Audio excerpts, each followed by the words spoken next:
For the past week, I challenged myself to find and watch the most absurd Rick and Morty episodes ever made, and honestly, I wasn't prepared for what I discovered. Today, I'm breaking down the Rick and Morty episodes that are so absurd, they deserve their own category of weird. Starting with Wet Quack and Morty and Summer. So it all begins when Summer demands payment from Rick after doing his chores, including cleaning up another Morty's mind blower situation. She wants an attribute slider, basically a device that lets you adjust your stats like it's a video game. Rick gives her one so she can attend the froth mixer at Jimmy's house, but he refuses to give one to Morty, even though Morty's been wanting one forever. At the party, Summer's having the time of her life. She's using the slider to boost her dexterity and strength, impressing everyone and cranking up her charisma to flirt with Jimmy. Meanwhile, Morty's just watching from the sidelines, getting more and more frustrated. Finally, Morty snaps and steals the attribute slider from Summer. Here's where things get super weird. He gives Summer super intelligence, which literally makes her brain grow bigger. Then he buffs his own body to try and impress Trisha. But Summer, now with galaxy level intelligence, creates this elaborate Rube Goldberg chain reaction that makes Morty trip and embarrass himself in front of everyone. The siblings start fighting over the device, and both fall into the pool with it. And this is where the episode takes a hard left turn into absolute insanity. Summer and Morty become fused into a Quado, like from Total Recall. Morty becomes this small but sticking out of Summer's stomach who can only repeat, "Open your mind." Oh my god, what the f? Rick refuses to help them until Summer can fulfill her spot on the chore wheel the next day. But then Summer gets a targeted ad for a club called Mind Openers, where Quados can party together. She meets another Quado named Quiet, who invites her to a party run by someone named Kenneth. After partying with other Quados, Summer thinks she's about to have a romantic moment with Quiet, but surprise, he's actually a lure. She gets kidnapped and sedated, then she wakes up being loaded into an incinerator with Morty already removed from her stomach. Luckily, Summer has a robotic ponytail that Rick installed at some point, and she uses it to free herself and kill the mortician before he can murder another former Quado woman. Summer beats up Quiet to get information and learns that Morty's being auctioned off as part of a trafficking scheme run by Kenneth. She forces Quiet to take her to find Kenneth. Meanwhile, Rick finally notices Summer's missing because she's neglected her chores. He tracks her down to Mind Openers, beating up various people for information, though he has to apologize to some of them when it turns out they were just innocent bystanders who briefly met Summer. I make less than minimum wage and I got 5 kids! Sorry, man. I guess I got really excited to beat someone up for information. Where is she? Shit, man, right there! Grandpa? Oh, Summer. Okay, awesome. Rick reveals that according to Quado lore, Summer can open a psychic link with Morty. That's why he kept saying, Open your mind!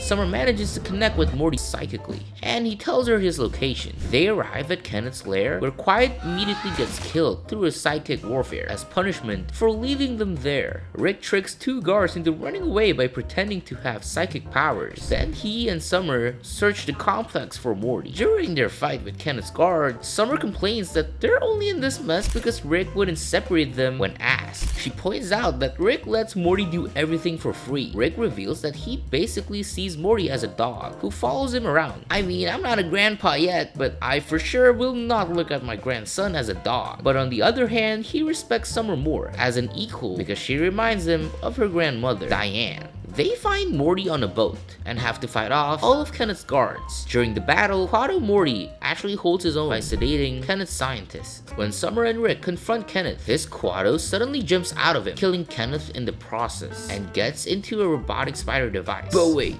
there's more. Another Quado emerges from that Quado's stomach and reveals himself as the real mastermind. Then that Quado starts to reveal yet another Quado before Rick finally gets fed up with the whole gimmick. Rick takes control of the spider device and sends the Quado tumbling into the water to drown. But Morty admits he wanted the spider device, so Rick tries to bring it back up when it gets stuck halfway up the boat. The shaking briefly revives the Quado, but he just gets dumped out unceremoniously, and Morty gets his spider device. The episode wraps up with Summer having Quado Morty join the school's froth team with his new spider device. Jimmy tries to flirt with Summer, but she politely turns him down to go out with the woman she saved from Kenneth instead. Jimmy's impressed by Summer's complexity, but then gets interrupted by an explosion when Morty accidentally activates shoots one of the missiles and destroys the stadium bleachers. Open your mind! Open your mind! And in the post-credit scene, we see the buyer who was supposed to purchase Quad Morty still waiting with his friends, completely unaware that the deal was ruined by Rick and Summer. They're just telling jokes with the number 69 in them to pass the time. I have 69 credit cards. My wife wanted to have sex, but I said no, not unless we 69.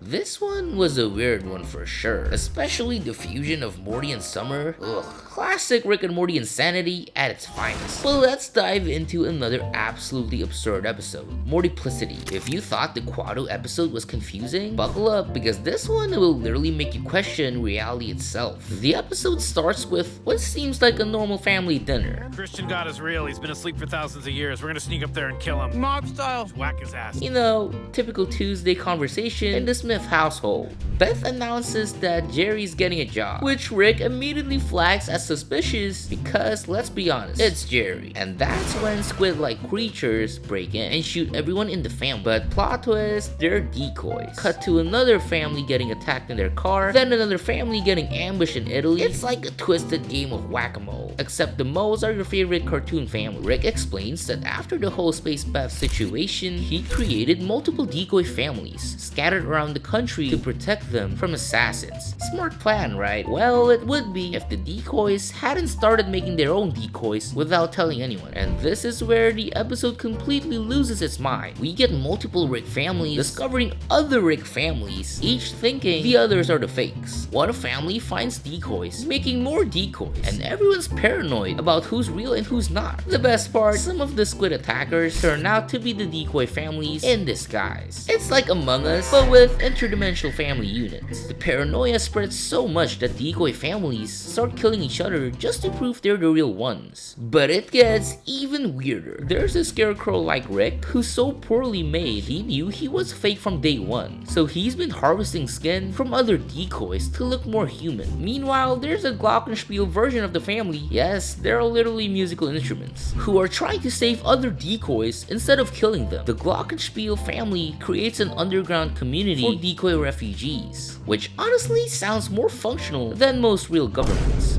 But of course, Jerry, even the musical instrument version, manages to mess it up by locking himself in an escape route with Varnish, abandoning everyone to die. One Rick finally decides enough is enough and creates this massive beacon that attracts all remaining decoys to one location for an epic battle royale. Even President Curtis gets involved, though he's more worried about electoral college votes than mass murder. Sir, there seems to be a confluence of Rick Sanchez's killing each other over the American Southwest. Sounds exhausting. Probably the most realistic part of this entire episode. The episode ends with what we assume is the real Smith family in space, completely unaware of the decoy massacre that just happened. Rick's watch goes off, showing more decoys died, and the family just shrugs it off like it's a normal Tuesday notification. But the real kicker is Glockenspiel Jerry's fate. This poor musical instrument gets covered in varnish, floats down a river, gets adopted by beavers as a crib for their babies, ends up in a post-apocalyptic wasteland, becomes part of a saloon mirror in the Wild West, and finally wakes up as part of Jesus' cross in some alien Roman Empire reenactment. This episode is Rick and Morty at its most chaotic.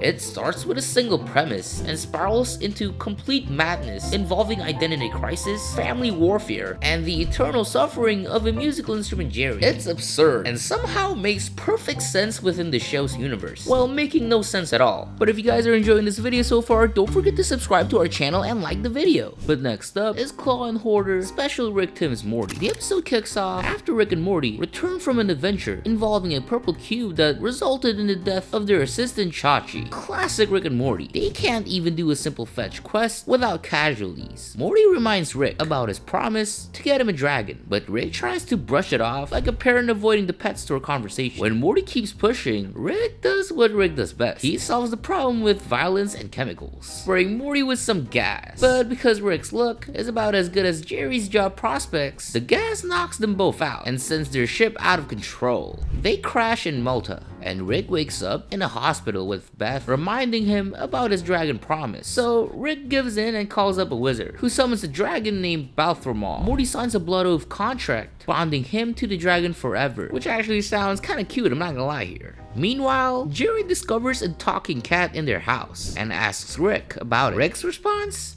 Jerry, why would I give Morty a talking dragon and you a talking cat at the same time? Those concepts bump. If you're talking to a cat, it's an abnormal event unrelated to me, like when you went to Pluto or my daughter. Okay, there's really no need to get savage. Peak Rick behavior. The cat keeps deflecting Jerry's question about why it can talk with phrases like "don't worry about it" and "go with the flow," which honestly should have been red flags the size of Texas. At first, Morty's living his best dragon owner life, flying around, but reality hits when Balthramar just wants to laze around in a cave he dug under their yard. Morty tries to maintain the illusion that they're equal partners. Rick nearly gets barbecued when Balthramar's snoring causes him to breathe fire through the floor. Imagine explaining that insurance claim. Rick goes to kill the dragon but gets distracted by its treasure hoard. Instead of murder, Rick and Balthramar end up going on a zoo rampage together and decide to perform a soul bond ritual. This is where things get messy. Morty and Summer witness Rick and Balthramar's bonding ceremony, and Morty loses it. His jealousy breaches the blood of contract, summoning the wizard who brands Balthramar a slut dragon for bonding with multiple riders. The wizard whips the dragon, and because of their soul bond, Rick feels every lash. Shame, you slutty, why the f does it feel like you're whipping me? Because your soul got tangled in a dirty slut soul. The wizard takes Balthramar away for sentencing, so Rick, Morty, and Summer travel to Dragon World for a rescue mission. They discover the bond is permanent and end up hiding out with other slut dragons, including ones named Deborah, Michael, and the Shadow Jacker. Yeah, we like it down here because we can f woolly mammoths. Get out! Get the f out of here, Shut Michael. up, Michael. You're the only one that that thing. Get the out of here. They form a massive group soul band and kill the wizard, and with the wizard dead, the bonds break and everyone immediately abandons their dragon relationships. But the real horror story is Jerry and the talking cat subplot. They have what seems like a nice beach vacation in Florida, playing volleyball until someone finds cat poop in the sand. The cat immediately throws Jerry under the bus, and the partygoers chase Jerry away, and the cat goes off to the party on a yacht without him. Even the talking cat has better social skills than Jerry. When Rick picks them up, he immediately suspects something's off about the cat.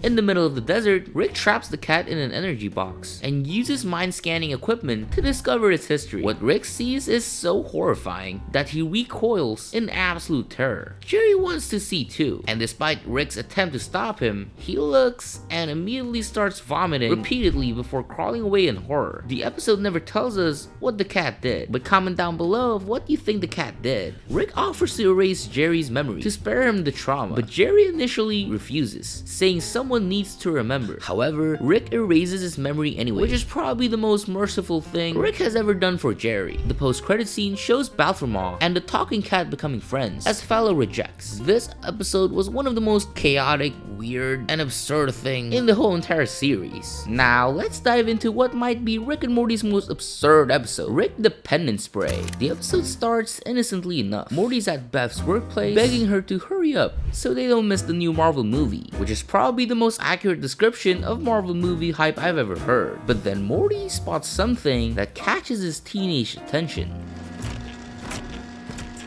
A horse breeding mount, and he volunteers to help Beth at work with the obvious intention of using this horse breeding mount for his personal purposes. Fast forward 1 week, and Morty's at home, probably thinking he's gotten away with the perfect crime. Morty, you dirty little doggy. When he notices Rick brought home a familiar looking barrel from the hospital. Rick casually mentions he borrowed some horse semen to create a bioweapon for fighting underground cannibalistic horse people called chuds. At this point, you can practically hear Morty's soul leaving his body as he realizes what's about to happen. Morty tries to stop Rick from testing the sample, but Rick proceeds anyway because, well, it's Rick, what you expect. But then a power surge hits the experiment. The barrel explodes, and suddenly they're dealing with floating to sperm monsters that eat humans. Rick blames himself for bringing in a bad sample, and Morty's just standing there knowing he's responsible for what might be the most embarrassing apocalypse in human history. Then the family gets airlifted in the Pentagon's war room, where Morty lies and tells the president that he knows nothing about the outbreak. The president brings in Professor Shibubu, the world's leading sperm expert. Shibubu theorizes the sperm will head to the Grand Canyon because of its vaginal shape. When he brings in a captured sperm monster to study, Morty shoots it to cover his tracks. Oh, why? It had a gun! Are you out of your mind bringing an armed sperm in here? They can't hold guns. The boy literally never lied. The president sends Rick, Morty, the country's entire nuclear arsenal, and a helicopter full of Marines to the Grand Canyon. But the sperm have been rapidly evolved and shoot down their plane with a trebuchet. Rick, Morty, and the 2 Marines survive the crash, including one named Blazin, who they think is incredibly cool. The other Marine immediately dies when the sperm attack. Morty saves the sperm with its tail stuck under a rock, and it recognizes him as its creator. He names it Sticky for some reason, but back in the war room, Summer comes up with this brilliant idea to create a giant egg to attract the sperm, but Professor Shabooboo immediately steals her idea and takes credit for it. Wait a minute. Sperm are hunters. And what do sperm hunt? Eggs. Exactly. And what would happen if we enlarged one? They'll head right for it. Get MIT on the phone and get this guy a Nobel Prize. You became a woman today. In the caves, Blazin leads them deeper while slowly revealing he's not as cool as they thought. He stabs himself in the chest and accidentally reveals he's wearing a thong, specifically one belonging to a Sports Illustrated model. Then he attempts autophagia on himself before the sperm devour him. The sperm frees Rick in crystallized semen. Okay, that sounds disgusting. And then brings them to the sperm queen, a talking sperm in a mechanical suit who reveals that Morty created them. Morty, you nasty, lying little world-ending pervert. I'm sorry. What was it like? Fantastic. Sticky breaks them free. They defeat the immediate sperm threat and start planting nukes along the canyon walls. But then they discover all the remaining sperm are heading to Las Vegas, where the soldiers have planted Summer's giant egg on top of the Luxor pyramid. The plan is simple. It is to shoot it into space after all the sperm enter it. Morty finally confesses the truth to the president, horrifying everyone not just because of the space sperm crisis, but because they realize this will create a giant incest baby, the biological child of Morty and Summer. The president tries to jettison the egg before fertilization, but learns it'll take 30 minutes with no way to bypass the timer. Okay, no need to panic, everyone. I have a simple solution. See you all in hell! I don't see how that's going to help. Rick, Morty, and Sticky gets captured by the Chuds, where we learn the Chud King wants to kill Rick for making love with his daughter, but she's pregnant with Rick's child and convinces her father to send their armies to fight the sperm instead. The final battle in Las Vegas involves Chuds, government forces, and the Smith women who've grown fed up of male stupidity. The sperm queen almost reaches the egg but gets pushed to her death by Sticky. However, Sticky then fertilizes the egg himself out of instinct. Summer tries to destroy her own egg, but the president stops her, claiming it has a heartbeat. That's a human life, and this is an election cycle. You have to do something. Nope. Which is somehow the most ridiculous and most realistic political stance possible. With no other choice, they launch the giant incest baby into space, and ends with the Sports Illustrated model asking Morty if Blazin was wearing her thong when he died. Despite Blazin's dying wish for secrecy, Morty tells the truth. But always be honest. Huh. Yeah, he was wearing it. Ew, that gross animal pig. Meanwhile, Rick commits to the Chud King daughter, Sunita, as she gives birth to a human Chud hybrid that looks like Rick. But she just leaves without drama, and Rick presses Staples' easy button. That was easy.